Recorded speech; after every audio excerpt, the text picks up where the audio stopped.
Welcome to Uncover the Human, where every conversation revolves around enhancing all the connections in our lives. Whether that's with our families, coworkers, or even ourselves. When we can be our authentic selves, magic happens. This is Christina Amigoni. And this is Alex Cullimore. Let's dive in. Welcome back to another episode of Uncover the Human. We are joined today by our guest, Renee Stewart. Welcome to the podcast, Renee. Thank you for having me. Welcome, Renee. And we know you from Sharon. So it's a whole family now of connections. It's like That's 6 right. degrees of separation from Joe Messina to Sharon to now Renee. The web grows. Yes. Yes. Sharon's great. Yes. Yeah. So, Absolutely. Renee, give us some background on what brought you here and what you're looking to talk about. Sure. Sharon is my client, and she was like, Renee, I've been invited to this podcast. I think, I had a blast on it. I think it would be good for you. And so I'm like, okay, let's do it.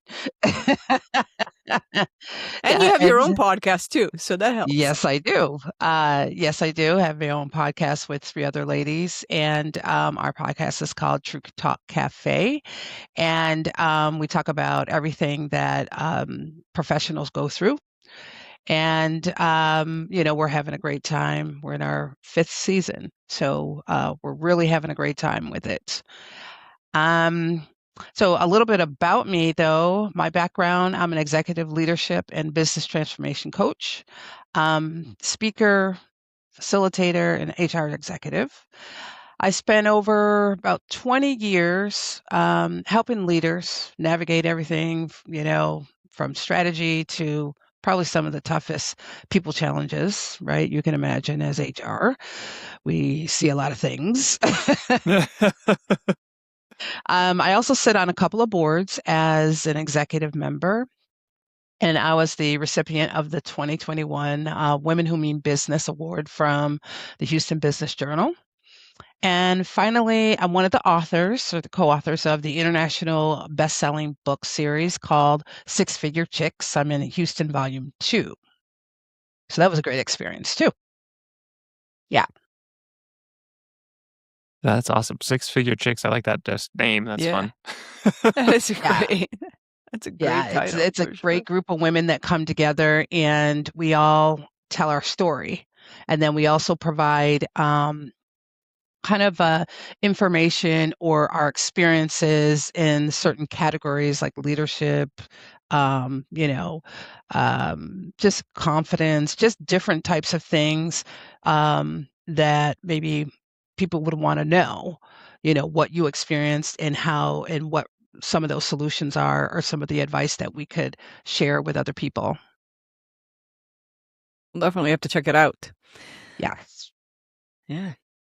So before we started, you talked about the difference between performance leadership and leadership in practice. So real leadership. Yes. It should be called leadership. Exactly. As opposed to the other one, which, the leadership part should be probably not part of the name. Exactly, right. I mean, we've seen it over the years, and, as if you've been in a leadership role, you probably did a little bit of this when you first started out, right? Because we just didn't know. And I know I did, right? First off, how I explain or look at performing leadership is maybe you're focused more on the optics, right? Or how you're being perceived, as opposed to how you're actually showing up as a leader, right? And that could look like maybe avoiding hard conversations because you don't want to disrupt your image. Maybe feeling like you always have to have the answer, right? Or maybe you have to be in control all the time and you're leading from your title instead of from your influence. And, the tricky part is, on the surface, it can look like leadership, but you're not fooling anybody. Your team knows the difference, right? You have to be able to walk the talk, not talk the talk. Very much so. Yeah. The fake it till you make it becomes very fake very quickly. Absolutely. Absolutely. And I just know, like in my own personal story, I can remember earlier on in my career where, I really thought leadership meant having it all together. I had the nice suit and, looking polished and confident and all that stuff. But it it looked good from the outside, but I also noticed something that, people respected the role, but I wasn't really connecting with them. And it wasn't until I had a conversation with an employee that was going through a hard time, a personal issue. And instead of giving them the perfect answer, like I used to do when I was, a new leader, I just showed up as a real person and listened. Right. And from there, it's like everything shifted. The conversation changed, the trust level changed. Right. And that's when it clicked for me. I realized that just showing up and being present, right? It didn't weaken my leadership at all. It actually strengthened it, right? Because I'm really seeing the employee and really being present there. And I'm not trying to, throw out these statements and leadership buzzwords, right? And Mhm. I mean, part of that could just be the way that we were taught, especially back in the day, right? It was very different. Hold on, my phone is going off here. Hopefully, you can't hear that. But it's a big problem, and I know that people take a lot of leadership training, but are we really teaching people how to be present and be their authentic selves? Right. That's the key. Yeah. I appreciate what you said at the beginning about leading by influence instead of by title, and all of that feels like that. Are you able to actually make that connection? And if we think about it, it is funny that we all tend to default to the performance leadership first. We think we perform what we think leadership is supposed to look like, despite the fact that having had leaders, we've almost inevitably gravitated towards the ones that are more human, that do the influence, that have like we're not gravitating towards the ones that we end up thinking we have to emulate, which is kind of funny in retrospect. And so many people sometimes have an aha moment in that, oh, wait, actually, I wouldn't follow somebody who's doing what I'm doing now. I would follow somebody who does uh, the actual human thing, who takes the time, who actually really connects and I feel influenced by and happy to help. Yeah, absolutely. I mean, it's kind of cathartic to be yourself, right? You're not trying to be somebody else. You take the mask off, and it's okay to take the mask off because when you are into the performative leadership, it's like your team's going to disengage anyway, right? Because they know that you're not being truthful. Yeah. They know that because guess what? Your true self has seeped through. They've seen you. They've seen you. Yes. So, you can't hide it all the time. So you might as well just show up as the real you, right? Because when you don't do that, is your team does disengage and it could show up in very subtle ways, right? It's always going to show up, but it may show up in subtle ways like people may stop speaking up, they must stop sharing ideas, right? Um, they might start saying things that are safe instead of what's true. And over time, that can impact decision making, innovation, retention, right? Because now they're tired of it. They're like, I want to go somewhere else where I can be myself, be empowered, and that I feel supported. So that's why I always say the cost of performing leadership doesn't show up immediately, but it always shows up eventually. And It then it's a almost harder one reminds to me come of down. Yeah, yeah, it connecting it to the world of AI that we're living in, but it reminds me a little bit of the Salesforce story, which now you see everywhere how they let go of what it was 4,000 or so employees to then regret it because AI can be trusted. And it's almost like it's parallel to that. It's like performance leadership then breeds this, gap in trust in all sorts of other things that then will impact the business. Absolutely. Absolutely is going to impact the business. Excuse me. Because, people forget you're working with people, right? And especially adults. So you have to, know how to work with adults, speak to adults. You can't speak to them like children.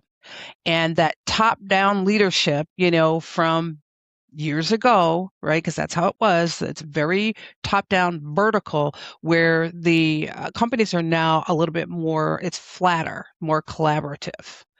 So when the organization starts to flatten out, you have to look at connections and collaborating with people, and how are you showing up as a leader?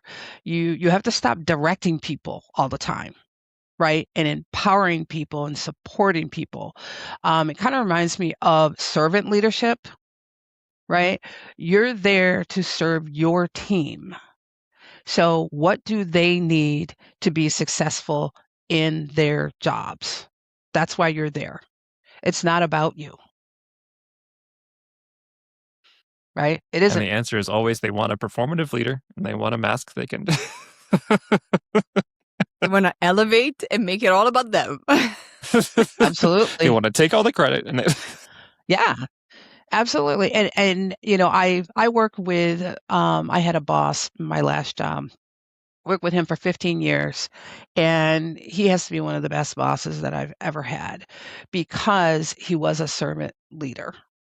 I mean, he truly cared about you. He wanted to know, what your challenges were. If you're having a bad day, right? He allowed you to have a bad day. It's like, okay, all right, what's going on? What's happening? And if you made a mistake, right, there was psychological safety there.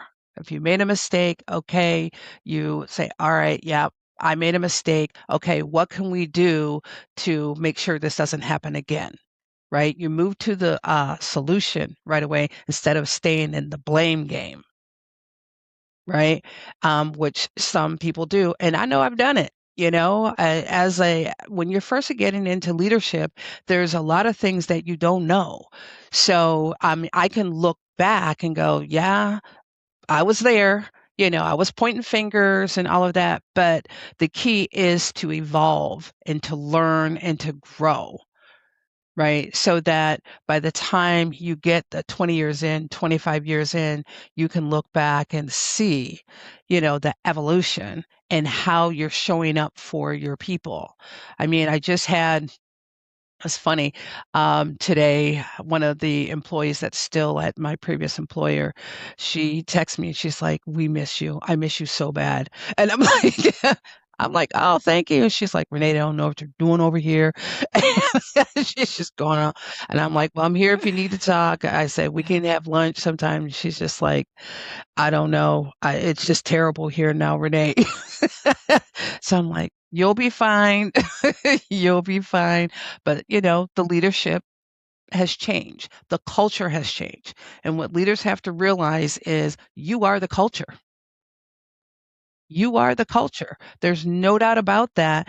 And you have to keep that in mind, because you are the culture.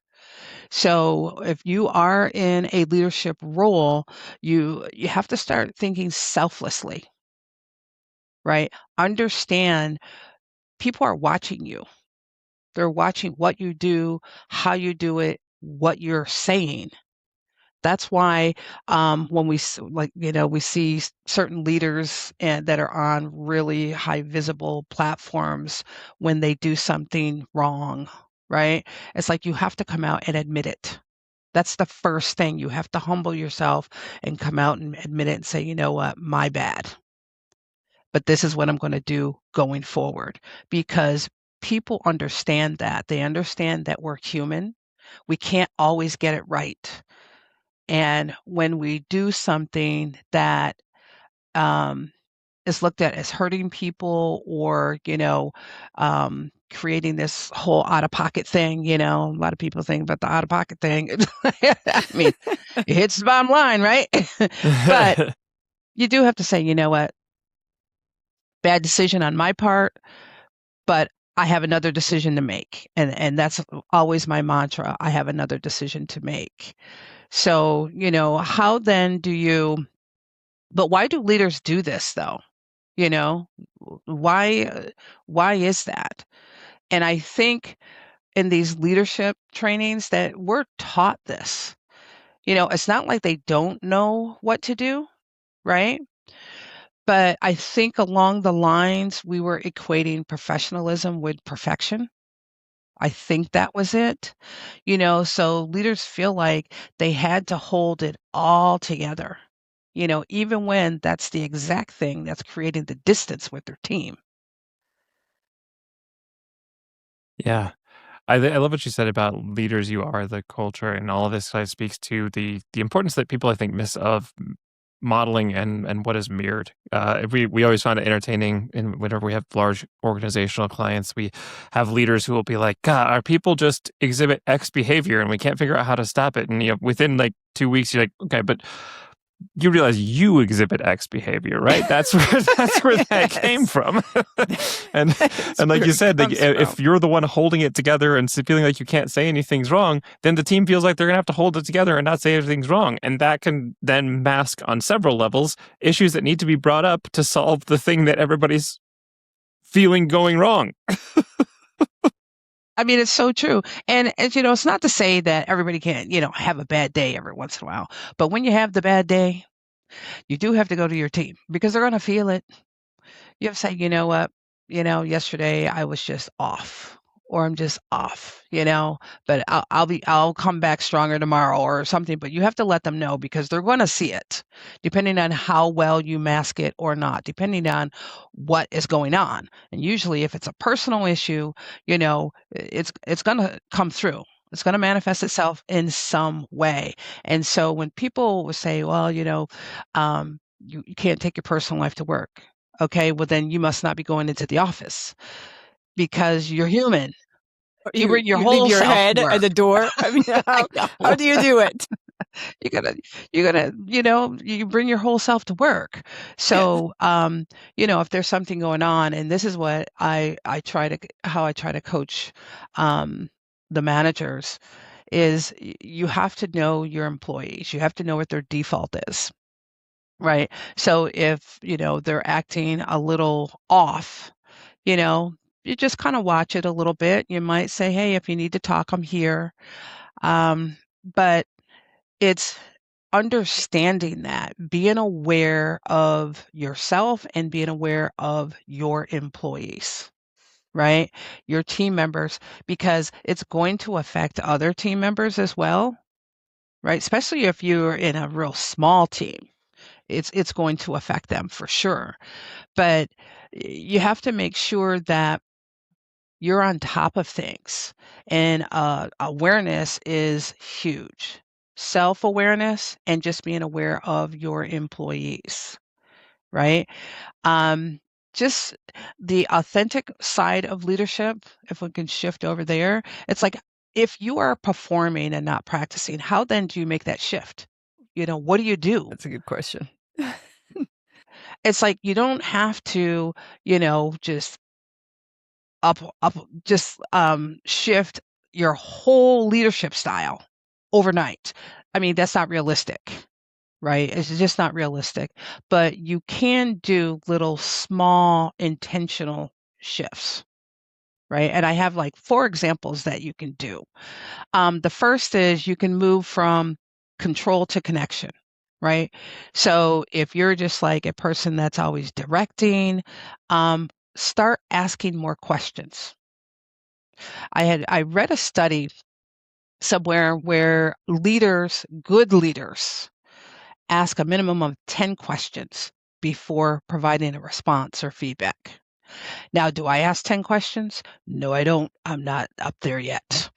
I'm just being honest. I'm gonna start I don't ask counting how many 10 questions I ask now. I vacillate somewhere around 3 to 5. I haven't gotten 10, but Significant. it just makes sense. It right? makes a lot of sense. Absolutely. So that you get you get clarity on what is going on, how has the employee tried to, resolve the issue, or, what can we do going forward? But ask those questions first.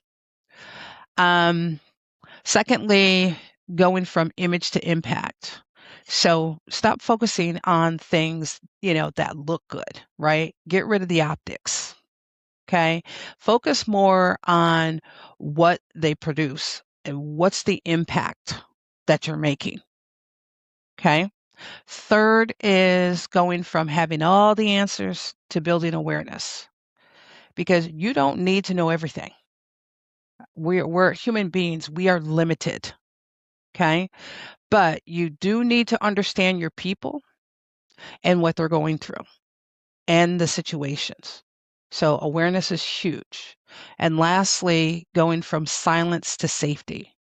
So if your team isn't speaking up, the question isn't what's wrong with them.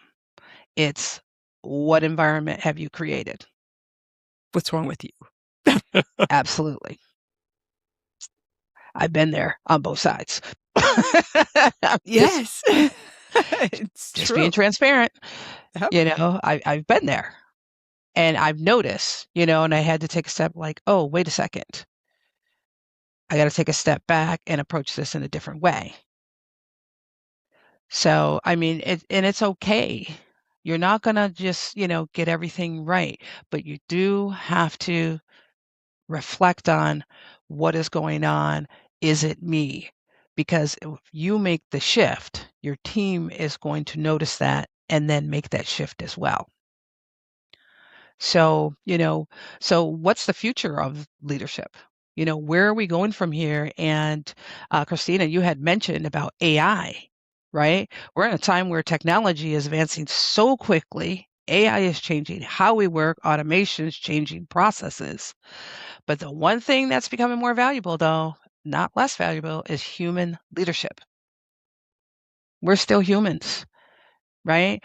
And you have to show up and act like a human, not a robot. Right? You have Yes. to have the ability to build trust. You have to be able to communicate clearly, and you have to be able to connect with people.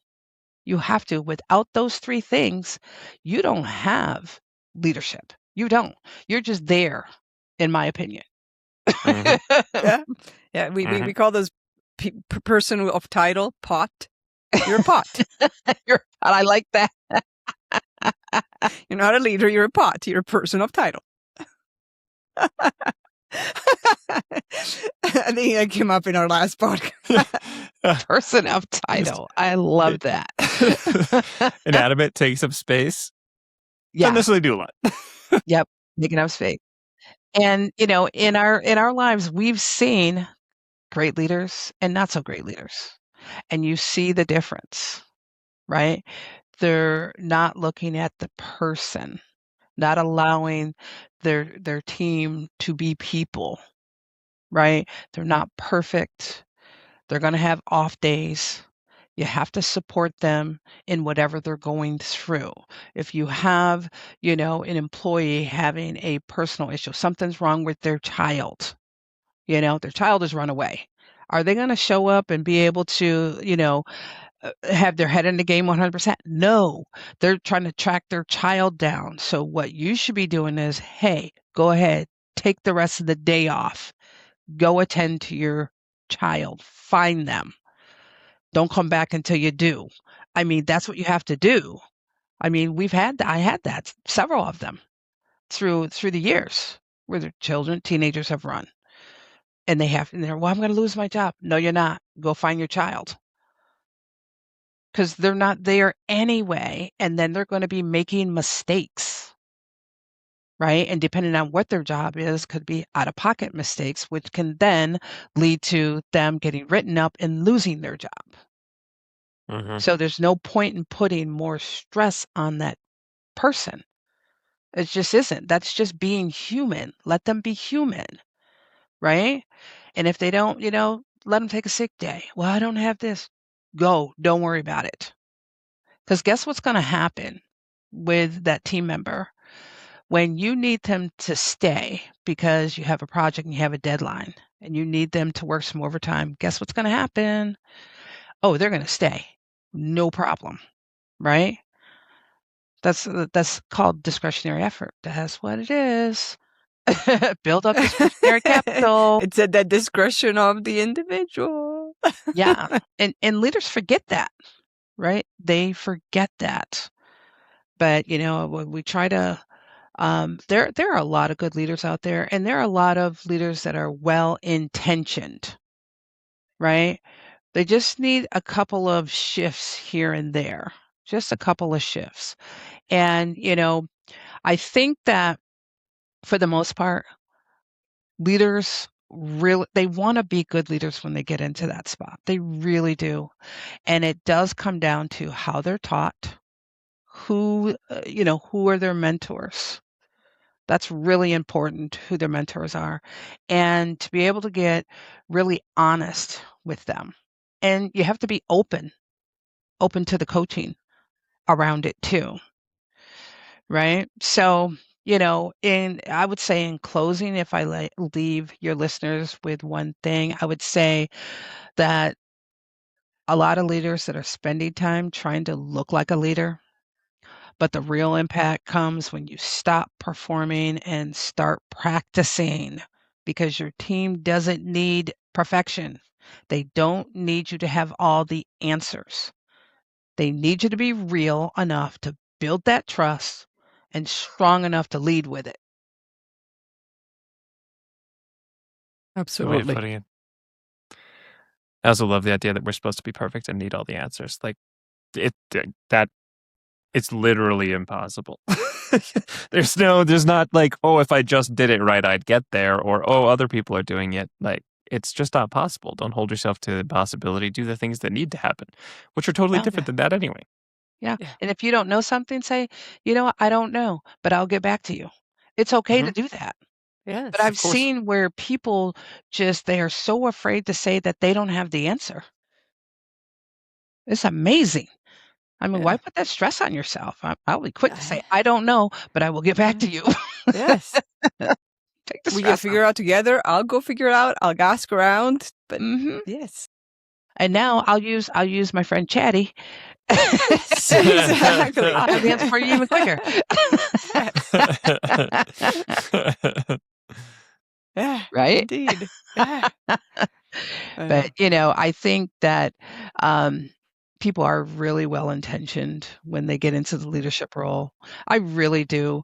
They want to do well. They want their teams to do well. And I'm seeing that people are seeking out really good mentors. I see that more so, instead of just counting on the company to do it. They're doing their own kind of research and, getting informal mentors. If you don't have like a formal mentorship program, they are reaching out. And I encourage people like, hey, if you see someone that you like the characteristics, or you like their character, their integrity, just ask them, take them, hey, can we have a cup of coffee? And I'd like to talk to you about your experience as a leader. People are flattered by that. People like to talk about themselves. They really do. They do. They definitely do. Let's be honest. Especially if you have a lot of Yes. knowledge to give, when you're that 20, 25, 30 year, now you're in the position of giving back. And, you love to help young leaders coming up. A friend of mine, one of my podcast partners, at her job, she just texted me and said, "Hey, Renee, I have 2 young leaders here on my team, and they're looking to, I think, take the SHRM test, I think it is. And they're both single moms." And she's like, "Hey, can you meet up with us for lunch this week and just pour into them?" I'm like, "Absolutely." I said, "Oh, you're buying me lunch? Yes. Where are we going?" And I get to talk about myself. I won the Exactly. lottery. But, I mean, I'm flattered that she would even think of me, as the one that she wants to pour into her 2 teammates because she's a great leader, but she hasn't been in HR as long as I have. So she's like, "I think you're the perfect person to be able to provide kind of like a roadmap or some experience for these guys." So I was like, "Sure, absolutely." So, maybe that speaks to my leadership. Maybe. I Maybe. think it does. Clearly. I think it definitely does. You may not be a pot after all. I've grown. Yes. I've evolved. Full-fledged leader. But we'll have to come up with another acronym. So you got the POT, Alex, that's right? on you. POT was the only acronym I've come up with in 7 years. From POT to what? That's a good one. What was it? POT was person of title to Person of title. Person of title to, I don't know. Authentic leader, I don't know. Yeah, something. We got to come up with something. POT to something. Pot to plants. It could be like practicing leader. Yeah. Authentic something. Yeah. You want to be the pot or the plant? Right? And we'll come up with something. Right? I give that to you guys, right? The pot of the Jedi. I don't know. I like that. The pot or the plant. I'm going to use that too. I'm going to use that. All right. I'm just telling you. I'm using it. Oh, please do. The plant grows and it provides life and it helps. The pot, it's just there. We're going to please create take it and that use it. We acronym. want to see where it goes. We're going to create that acronym. The pot and the plant. Which one? Pick it. Yes. And then there's that gap, right? That's where authenticity grows and your leadership grows, right? Exactly. Going from performative to practicing. Water the roots, put There the right you go. soil, create all the right environment, feed it, give it some sunlight. We've got a whole visual now. I know. But that's a methodology right there, right? You need to trademark that. Love it. Yes. So you mentioned the mentorship, also old ways of teaching leadership, somehow the misunderstanding that professionalism equals perfection and being a leader equals perfection. Since we have all, and a lot of people probably have experienced the actual plants, so that actual good leadership, the leadership that does that is servant leadership, that does provide support, that helps everybody else grow. What do you think is still the incentive for performance leadership to still exist somehow? It still gets fed. It's still growing. My first thought is generational. Just because of in the industrial age, right? You had your professionals that told the laborers what to do because there was a discrepancy in education, right? So you had that top-down type of leadership. And then, it grows. And then after industrial, I think it was it the Y2K thing? Was it the informational? Right. And so when you started to get into the informational, the hierarchy started to flatten a little bit, but you still had people that were in the C-suite that were Vietnamers, right? If you go by your generations, your Vietnamers, your baby boomers. And I remember doing a presentation on this of 5 generations being in the workplace. So you still, some of the Vietnamers are pretty much out of there, but people are living longer too. So you have to understand how they were taught, about leadership, even though the leadership has evolved and they have gone to more modern type of leadership academies or trainings. It's hard to let go of that because sometimes it's like ingrained in you now. That's what it's knee jerk, right? That's your default. And it's hard to change that. But as leadership and we've grown, we're in the AI age, you have little, 25, 30-year-olds that are millionaires.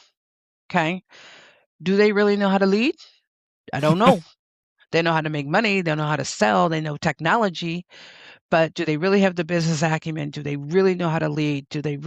Are they experienced enough to look at people and see them as a whole person and to be able to nurture that person, support that person? Um, uh, Probably not, right? So you have these generations that are in corporate America, and you know, one of these, someone used to work with me. She was a direct report, and she used to speak to me in acronyms, and I had to tell her, you have to use your words. You can't speak to me in acronyms like OMG and with all that stuff. I'm like, what? I'm like, LOL. I'm like, you can't speak like that. And she's like, what? I'm like, no, you can't. You're in an office. You can't speak like that. I said, that's something if we're out to lunch or whatever. But yeah, when we're in a regular conversation, we're talking about business, the acronyms have to go to the side. The only acronyms that you can use are business related acronyms.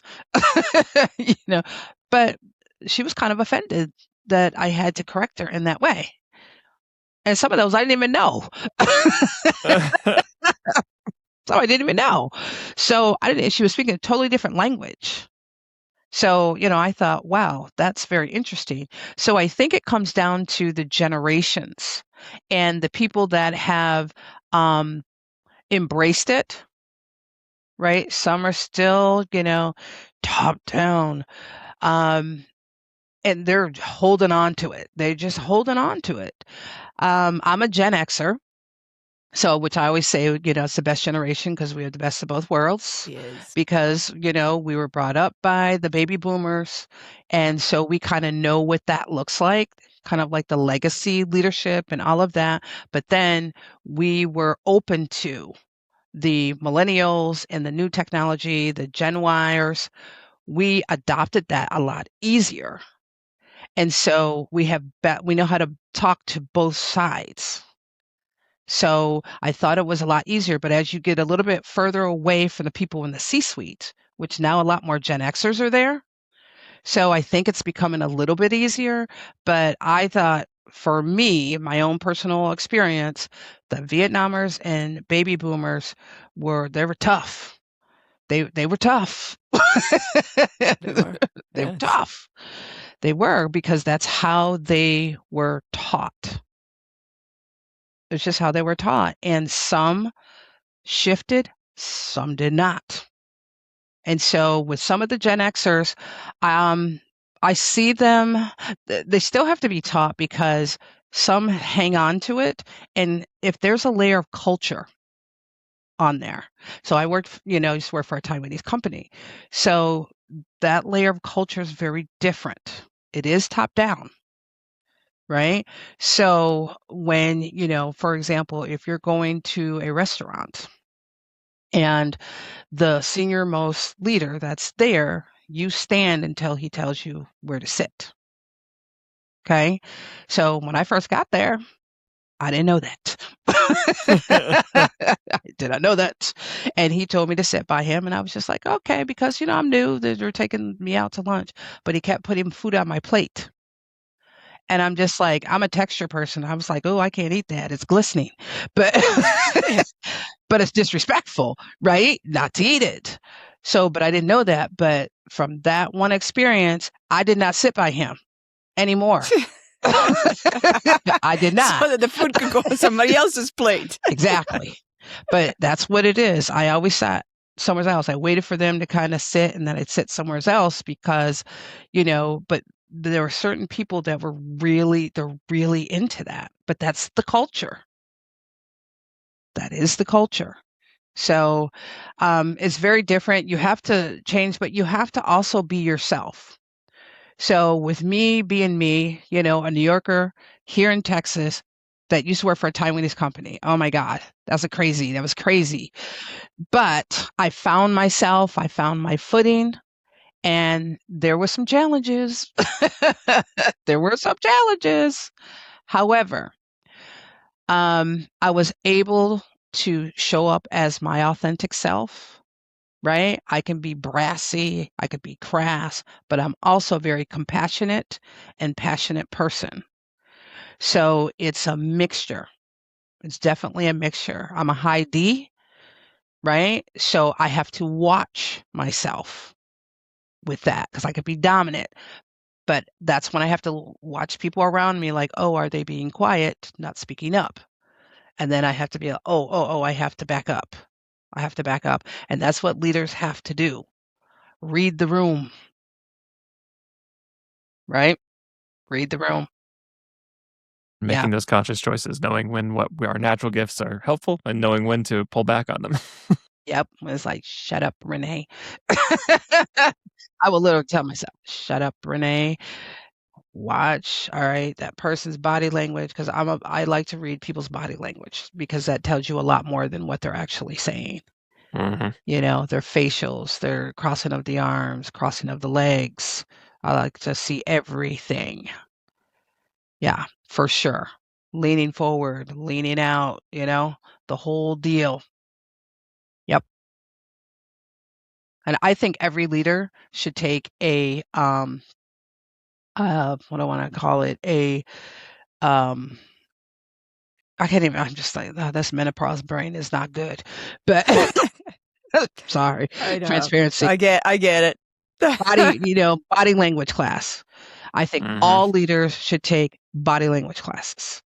And I took a training from, she worked with the FBI at one of the HR conferences. And it was probably the best training that I did because it really allowed me to dial in to the person in front of me. It didn't have to be a disciplinary situation, but just talking to a person. And if I'm dominating the conversation or not being present, I could watch their body language and then make that adjustment. And I just don't think leaders do that enough. It is really important information to have and makes your job way easier. Yeah. Yeah. So I just tell people, when they come in, I'm like, I'm in HR. I read people for a living. And a coach. I So you said, have it's double power. that's right. I said, it's my job to read what you're not telling me. Exactly. Yep. And when I throw something out there and I hit it, their body language, they're like, how'd you know that? That's my job. Wait, now I'm on to something. Yes. Yep. Very true. Yeah. Yeah. But, leadership is not easy. It is not easy. A lot of people are like, oh, I'm a manager. Managers and leaders are totally different too, in my opinion. Managers manage process. Leaders lead Yes. people. Indeed. And Yes. once you get that differentiation in your mind, then you're on your way. Yes. It's not about where you are in the company, which that's what a lot of people assume. It's like, well, if I'm at this level, I'm an A manager. If I'm at that level, I'm a leader. I'm like, no. It's different Mhm. behaviors and different focuses. Absolutely. You manage tasks and processes, you lead people. You can lead people without the title. You can manage tasks and processes without the title, but your title has nothing to do with Yeah. whether you lead or not. Yep. And unfortunately, that top-down type of leadership, they think it's one and the same. If you lead for the people, you'll find the processes that need to be managed differently. You'll find the things that can be Yes. different. And you could either delegate that or help with that, but either way, you're doing it via support of the people, via your own leadership of, hey, I care about people. This process is going to hurt or help people, so let's change it. Yes. Yeah. Yeah, absolutely. I mean, and one last thing that I would share is, and you know this, Christina, just going through the IPEC program, is learning how to read energy. That was Mhm. a game changer for me. Game changer. Once I learned those 7 levels of energy and learn how to coach people out of, the energies and get them back up to where they should be so that they could, perform, that was a game changer for me. Absolutely. Yeah, IPEC for all of us in the room, because Alex is also IPEC coach. Okay. It definitely, that awareness that you spoke about at the beginning of the conversation, IPEC definitely put it on steroids. Yeah, Yes. for sure. Because I think people kind of know, but they just don't have that framework. And because we all know if we walk in a room or somebody, walks in a room and you just feel like, oh, something's off about that person. Yeah. Huh? Right? We don't know what it is, but something's off. They're I'm like, I won't off. watch you. Or, you come across somebody that has just great energy, right? And you just want to have what they have. Right? You're like, oh, can I just bottle what they have? I mean, that's all energy, right? And it does affect you. It does affect you. And Yeah. so just dialing into that. And when you have, an employee or a team member and, you're looking at their energy and you know what their default is, okay, I know this is where they are. How do I coach them out of that to get them to where they need to be? That was such a game changer for me. Mm-hmm. It definitely is. Yeah. I use it a lot for environments as well. So learning, like I choose where to sit in different rooms based on the energy that I feel when I walk in the room. It's like I walk in and I'm like, okay, I'm going to sit here. I'm going to sit here. I'm going to sit here. And also, I use it a lot for actually restaurants where I'll like go to a restaurant and I'll sit down and I'll be like, nope, I'm out. Yeah, that's true. Or I don't even sit down. It's like as soon as I walk in, I'm like, nope, there's something off. Yeah. Don't know And, what it is, but don't like it. Exactly. People call it your intuition, right? Yes. Whatever that is, but just reading that energy that's part of reading the room, right? Besides body language, energy, for sure. Mm-hmm. Yeah. Oh my goodness, what a game changer as a leader. It leveled me up. Honestly, I have to say it did level my leadership up. We include a version of that in the immediate start of our leadership program is our LABA platform, which is our LABA model, which is a way to kind of engage, listen for the energy, find ways to open it up and just really listen for what is actually happening, what is being said behind the words. Yeah. Yeah. Yeah. I'm definitely going to be getting more into doing one of my trainings is the 7 levels of energy. For sure, because I think people really need to learn about that. It's just another way. They kind of already have it. It just hasn't been defined for them. Yes. And give them that framework on and the how to, get people out of that level 1, level 2, right? It's not good, bad, or indifferent, right? It just is. Do you want to stay there? Sure. Other people Yeah. may not want to be around you, but you can stay there. Exactly. But, and for my own self-awareness too. Yes.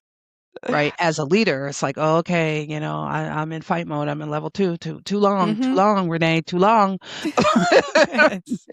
You need to level up, get back to 5 and 6, get back up there.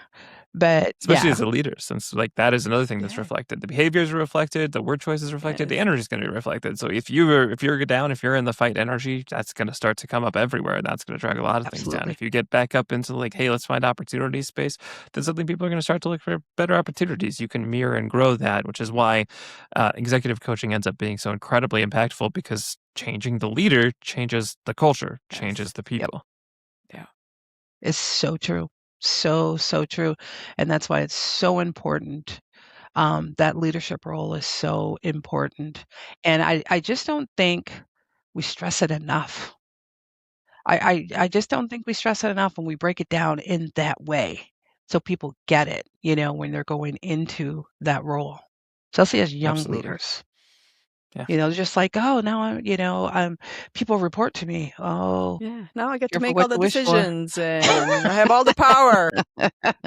Be careful what you wish for, because that transition from subject matter expert to, manager, it's the worst. Tough. It is you lose friends. So tough. You lose friends. Oh, yes.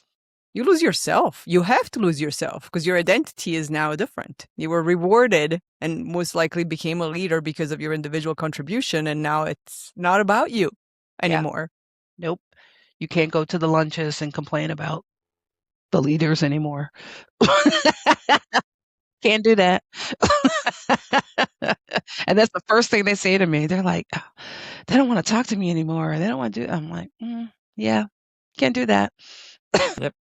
They feel so lonely, right? Because Yeah, now they have yeah. to get a kind of like a different friend group, and I tell them, you can be friendly, but you can't be friends.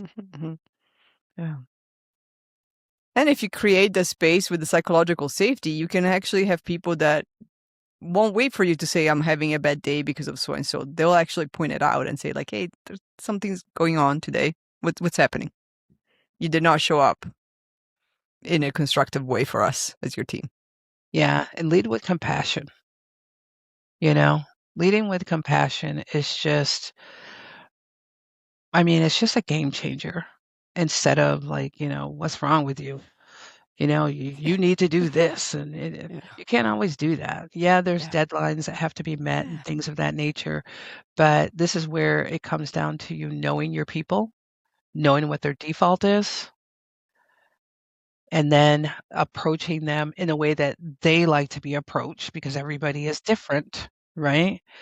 And be able to kind of see them and see what really is going on, not the symptoms, right? That they're going to throw out there. I'm fine. Okay. When people say, "Oh, I'm fine," you already know they're not fine. We need an acronym for fine because it does not mean fine. I know. So you just have to say, okay, I'm here if you want to talk. Sometimes that's all it takes. It takes. My door is open if you want to talk, and be very genuine about that. Fine. Freaking out internally, not exploding. Love it. There you go. I was stuck at the F. I was like, faking something, faking. I cannot get past the faking. Freaking out. What was it? Freaking out internally, not exploding? Mm-hmm. Oh, love it. Holding it all perfect. Love it. Fine. I'm fine. I'm totally fine. I'm good. Yes. Perfect. Now you need to come up with a plant one. Yeah, I'll figure that down. I know. Yes. Ask our friend Chatty. Plant. Yes. Pot. Plant. Pot plant. And then we'll have what is it, the little watering jug, with a little sunshane on it above it. Exactly. And then have like the little bridge. That's the visual that I see. I know. But we got leader, we got authenticity, and then the P and T I'm stuck on. You feel like nurturing teams or nurturing transformation. I don't know. There's something there. Practicing leadership authentically, nurturing teams. I don't know. There you go. It's a little forced. I like it. There, we got it. Practicing leadership authentically and nurturing teams. Love it. Practicing leadership and nurturing teams, but I do like the authentically in there. So yeah, I like the authentic. Yes. I like that because I think we need to, people throw that word around and maybe they think it's about oversharing or being unfiltered. It's not that. It's being aligned with your core values and, who you are, but also being professional. Right? Indeed. Yeah. Yeah. We were going to ask you anticipated my question, which was, what's your definition of authenticity? That's what it is. And that's it. That's what it is. Being in alignment with your core values and your character in who you are, but maintaining professionalism as you do it. That's my definition. Maintaining decency and compassion. Decency. Yeah, I like that. Yep. You have to go around and yell and disrespect people and then say, I'm authentic. And I'm like, no, you're not. No, you're not. Your true authentic self is not one that somewhere disrespects screaming others. Internally. Exactly. It's somewhere screaming internally. Right. You're not fine. Not fine. I say, I'm fine. I so love that. Oh my goodness. So we've come up with a couple of things here. I know. We got 2 new acronyms right there. You came in with takeaways, and we got even more. I know. I know, right? Yeah. Love that. Love that. This has been a pleasure. I really, really enjoyed being a guest on the podcast. I really have. It's been wonderful having you, Renee. insights. Yeah. Love to have you. And So You're one my question, where can people first find you? invitation. Yeah. wow. Yeah. Yes, my first invitation, because I'm always on the other side. Yes. It's different. Yeah, it is definitely different, but I liked it. It's fun. So where can people find you? They can find me on LinkedIn. Just look up Renee Stewart. If you're interested in purchasing the Six Figure Chicks book, you could get it on Amazon. We're also we just put up the audio book as well. So if you I'm like getting to, that one for sure. yeah, and it's Yes. really good. And there's different versions of it, but I'm in Houston Volume 2. Yeah, my Okay. story is in there. Okay. And talk about being authentic. Ooh. Ooh. Yeah, that a lot of transparency and authenticity coming through in my story, for sure. Yeah, but all of the ladies, the stories that are shared, are really impactful, and we're hoping that it helps, other people with what we shared. Check it out. And we'll have all this in the show notes. Yeah, absolutely. And I'm also coming out, working on a program on the business transformation side, teaching people how to package their expertise into a high ticket offer so that they can replace their income if they don't want to Excellent. return back to corporate America. Yeah. Basically, Excellent. targeting people that have either been laid off or they're looking to transition out. Excellent. Yeah, A few thousand people that meet that description. So Yes. exactly. Yes. Like hundreds of thousands. Exactly. We're not ready to retire, right? And we have all this experience and expertise Yes. to share with other Knowledge. people. And how do you do that? Yeah. That's Right? excellent. Yeah. Yeah. So I'll be having a free workshop.